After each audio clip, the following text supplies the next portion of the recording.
It was narrated from Ja'far bin Amr bin Umayyah that his father said, "It is as if I am looking now at the Messenger of Allah saw on the minbar, wearing a black turban, fiend of which he is let hang down between his shoulders." It was narrated that Ibn Umar said, "The Messenger of Allah said, Al-isbal may apply to the izar, the kamis and the turban.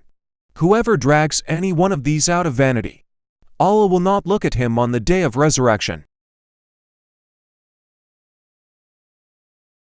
It was narrated from Ja'far bin Amr bin Huraith that his father said, "I saw the Prophet wearing a black turban."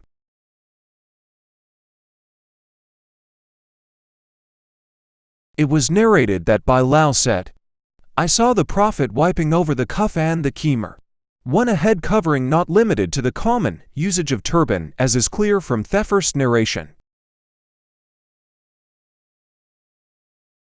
Ja'far bin Amr bin Huraith narrated that his father said, "It is as if I can see the Messenger of Allah wearing a black turban, with its two ends hanging between his shoulders."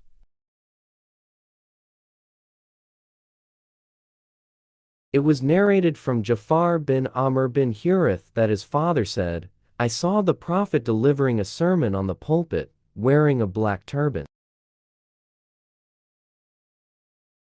It was narrated from Salim, from his father, that the Prophet said, "Hanging down may apply to the waist wrap, shirt, or turban. Whoever lets any of these drag out of pride, Allah will not look at him on the day of resurrection."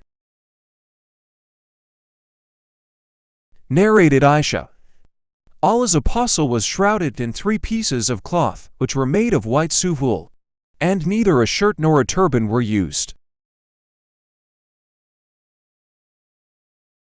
Narrated Ja'far bin Amr, my father said, "I saw the Prophet passing wet hands over his turban and cuff socks made from thick fabric or leather."